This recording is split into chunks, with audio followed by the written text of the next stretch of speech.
Welcome back, my Supreme Court history buffs. We continue our journey through the judgment given in A.K. Gopalan versus State of Madras, 19th May 1950, the first ever fundamental rights case decided by our Supreme Court.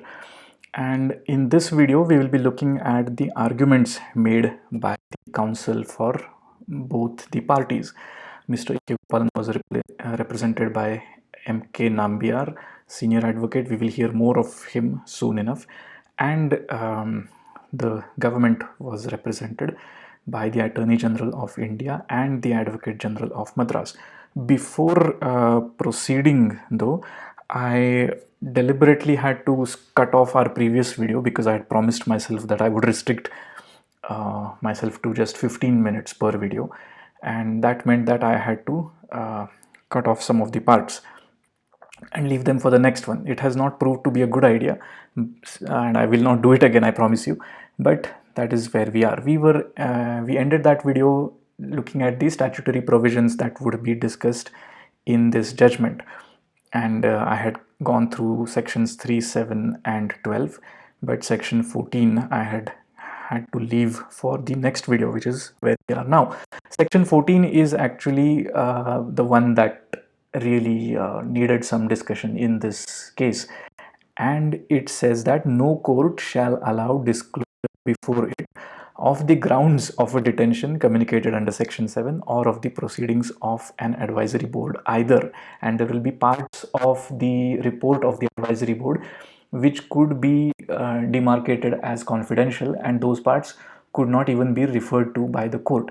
This is an incredible piece of legislation. This provision really goes against everything that you would expect in a constitutional democracy with an independent judiciary. It is basically depriving the courts of even looking at evidence, which is incredible. And we have to wonder why such a draconian provision made its way into an act enacted by our freedom fighters within months of the formation of our republic, which is something that even they felt contrite about. They were almost apologetic.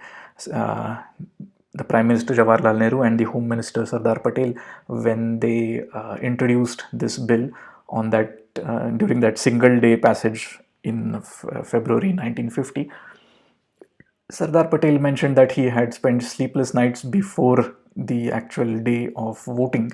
It had been that difficult a provision to enter.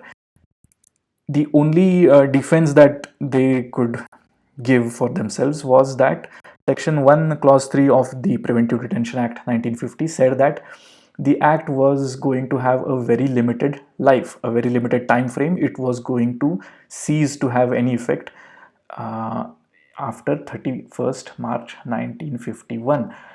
Just about a year, 13 months or thereabouts, would be the life of the act. Unfortunately, that did not prove to be the case. The government, of course, found the enactment so useful that it was amended and kept alive, like a patent that there are sunset provisions that you never allow a patent to expire after 20 years. You simply keep on reanimating it. Something like that ended up happening with the Preventive Detention Act. And a very good sentence which describes this is given in David Bailey's very readable account, Preventive Detention in India, 1962 is when that book was published. A book which obviously will not have too much meaning today, 60 years after its publication, when most of the preventive detention provisions have ceased to exist. But for us who like to analyze history and understand how things were, and because it gives us some sort of an idea of how we will react if such a situation arises again, well, this is how we will react. And Mr. Bailey, an American scholar of international politics actually, says that it was not the fortune of the Preventive Detention Act to be enacted to serve its allotted time and quietly fade into memory. It was found useful, and so it continued. It was found wanting in parts, and it was modified. Section 14 was what was found wanting, one of the examples which was modified. Spoiler alert, the judges in A.K. Gopalan held this provision unconstitutional, but we will get to that. And that argument was made, one of the arguments that was made by Counsel M.K. Nambiar, and it was countered by Mr. Setalvad and Mr. Raja Iyer. The court has actually, in its judgment, these are the words of Chief Justice Harilal Kania, that the question of the validity of the act was argued before us at great length. And since this is the first case in which the different articles of the Constitution contained in the chapter on fundamental rights has come for discussion before us, the court is indebted to the learned counsel for the applicant and the Attorney General for their assistance in interpreting the true meaning of the relevant clauses of the Constitution. I am reading from Chief Justice Kania's judgment in the A.K. Gopalan case. I am of course reading it from indianqanun.org, a website that we will visit and revisit constantly throughout our journey. So let's spend a few minutes then on the main arguments made by Mr. Gopalan's counsel. The argument made on the behalf of Mr. Gopalan, the main argument was related to Article 21, and the phrase due process of law was attempted to be read into that particular article. We are of course aware that Article 21 only mentions the phrase procedure established by law. No person shall be deprived of their life or personal liberty except by the procedure established by law. Mr. Nambiar argued that that particular phrase, procedure established by law, must actually include not just positive law that was made by a competent legislature, but it should also in fact include due process. We have defined these terms, but I have deliberately set aside some time in this video for a further discussion, because that is what the argument was made. And Mr. Nambiar argued on the behalf of Mr. Gopalan that at least procedural due process exists in Article 21, if not substantive due process. Now we have seen that due process is a wider term than procedure established by law. Within due process, substantive due process is a wider term than procedural due process. Substantive due process, which was quite prevalent in the United States, talks about unenumerated rights, rights which are not necessarily listed in the Constitution but exist anyway in case you are claiming that your citizens, your people have freedom and liberty. So it is a bit abstract, and anyway this was not accepted by the court, and anyway Mr. Nambiar himself was not insisting on substantive due process but at least procedural due process. So let's spend some time on this slightly narrower part of due process, which is procedural due process. What is being argued here is that the procedure established by law that we are speaking about, how fair can that procedure be? Would Parliament be allowed to make it as restrictive as they want to? Obviously, it should not be the case. The examples that were argued before is that would it be acceptable, for example, that Parliament replaced the concept of trial by jury, which existed in our country back then? Would they replace it by trial by combat, something out of Game of Thrones, or something out of, if you are a buff of American history as well, you might recall the story of former Treasury Secretary Alexander Hamilton in a duel with Vice President Aaron Burr, a notorious incident where the Vice President ended up killing the former Treasury Secretary and then resumed his duties at the head of the US Senate. A very fantastic episode. But anyway, that was not a trial, that was a duel. But trial by combat definitely existed, at least in history, and Parliament was, Mr. Nambiar feared, well within its right to introduce that into our system. And would that be the case then?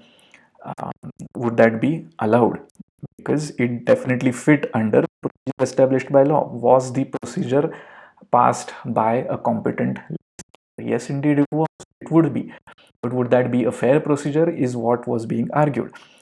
Further, what if Parliament stipulates, for example, death sentence to be carried out by beheading?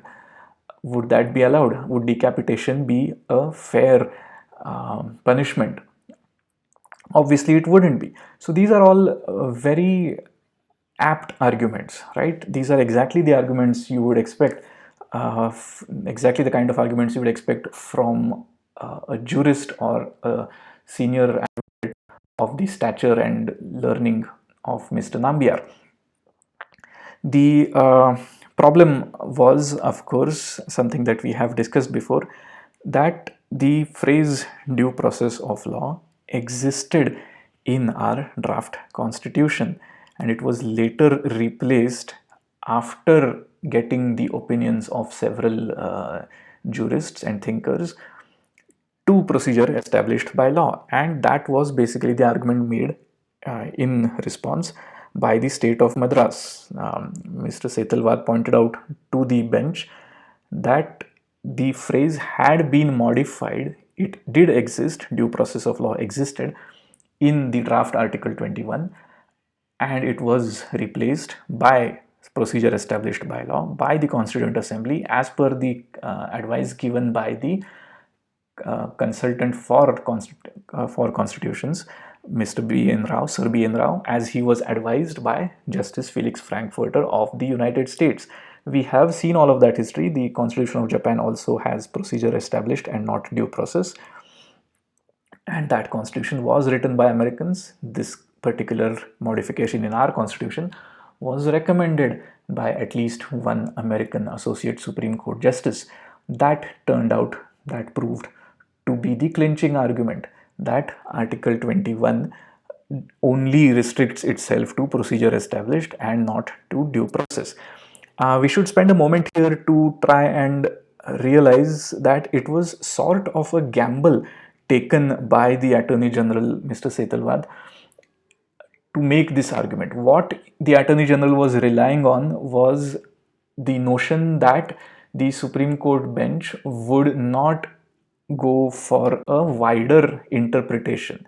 When we study interpretation of statutes, we try to differentiate between a strict and a narrow interpretation on the one hand and a broader interpretation on the other hand. For example, criminal statutes are always interpreted strictly, that person should have committed exactly the kind of offense that is provided for in a particular criminal statute.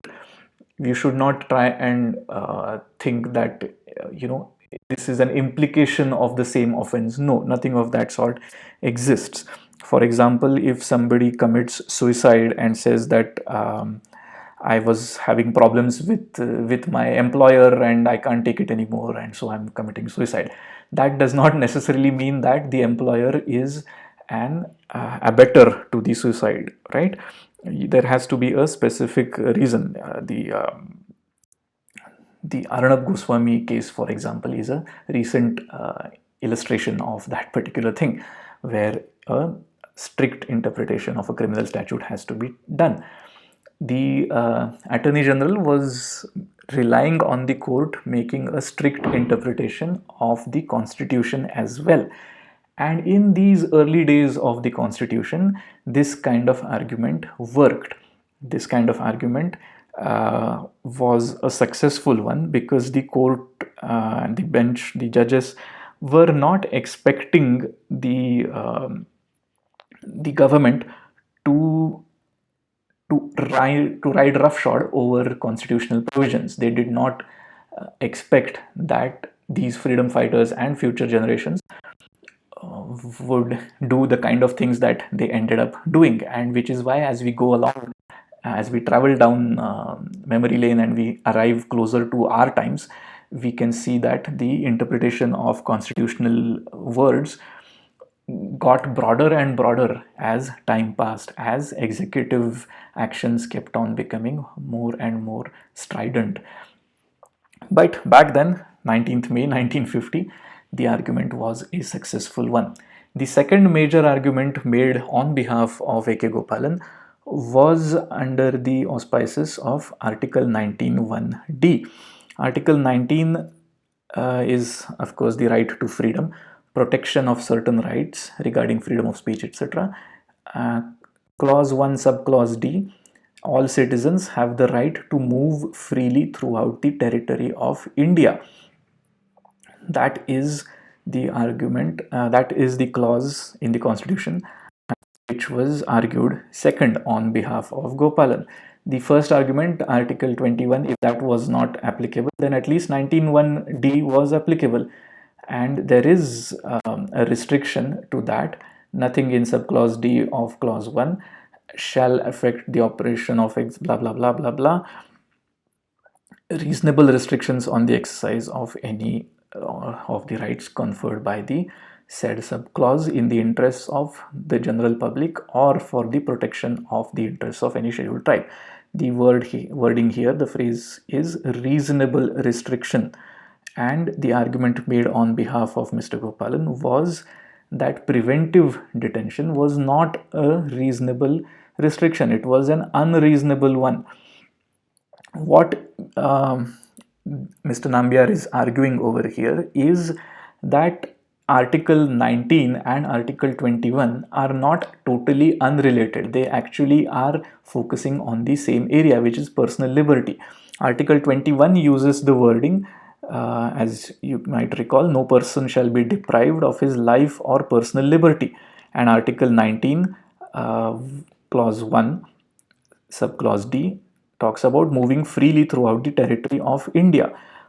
Therefore, the argument being made here, and this is slightly abstract, so stay with me. The argument being made here is that therefore these two provisions, 19(1)(d) and 21, move freely throughout the country and personal liberty, are supplementary, are beside each other, are not unrelated. This kind of abstract argument is so fascinating that we could spend hours together talking about this. The court did spend hours together talking about this, but we will restrict ourselves to the response given by the Attorney General and by the Advocate General of Madras assisting him. The argument was that 19(1)(d) secures the right of a free citizen, to move from one place to another and settle in any part. So Article 19 guarantees enjoyment of civil liberties to citizens while they are free. This is a very crucial argument. What is being said here is that these rights are available only to citizens when they are free, not when they are imprisoned. Now, on the face of it, this seems like some very obvious logic. This seems to be the most obvious thing to be stated. Do we, for example, give the right to move freely throughout the territory of India to somebody who has been convicted of a crime, to somebody who is undergoing a prison sentence? Will that person have the right to move freely throughout the territory of India? He won't have the right to move freely throughout the jail premises under which he is imprisoned, isn't it? That is basically what the Attorney General is saying, that this article applies not just to only citizens, but to free citizens. So that is the argument being made here. What is being argued, therefore, is that Article 19 and Article 21 are directed at different objects. Article 21 talks about personal liberty to any person. Article 19 talks about freedom to any free citizen. Now, this was, in my opinion, in my very uninformed, humble opinion, a bit of a stretch. What is being argued here is only for those undergoing punitive detention. That is what I feel should have been the argument made in response to this. That the court should have been made aware that what the Attorney General is stating applies to those who are undergoing punitive detention and not preventive detention. This kind of argument is also made by David Bailey in his book. That what the Attorney General says is that only free citizens can move throughout the territory of India, not those who are imprisoned. Well, what he should be talking about is only those who are imprisoned after having convicted, after having committed a crime, arrested, investigated, undergone trial, and a punishment was meted out, a sentence was read out, all the appeals had been exhausted, and then that person was undergoing that particular punishment, that particular sentence. Only those persons do not have the freedom, the right to move freely throughout the territory of India. Not somebody who is being preventively detained, as was the case with Mr. Gopalan, who who was not in prison for actually committing a crime for which he had undergone a trial. None of those things had happened. So Article 19 and 21 were not actually directed at different objects as was being argued over here. This, of course, proved to be the case later on in the day, a few years down the line, when the courts agreed to, spoiler alert once again, agreed that all these various fundamental rights are actually different facets of each other, and they are only enumerated in a particular way, in a particular demarcation, for convenience sake. But that was not the argument that worked back then. In the next video, or perhaps two if required, we will look at the judgment given out by the judges, the opinions given by each of the judges. In fact, each of the 6 judges gave a separate opinion, which doesn't happen very often, which happens very, very rarely. But since this was the first ever fundamental rights case heard by the Supreme Court, the judges felt that they should specifically look at each of that each of them should look at the arguments. And finally, in the next video, we will also look at what happened to Section 14 and how it was held to be unconstitutional. Hope you join me then. See you. Thanks. Bye-bye.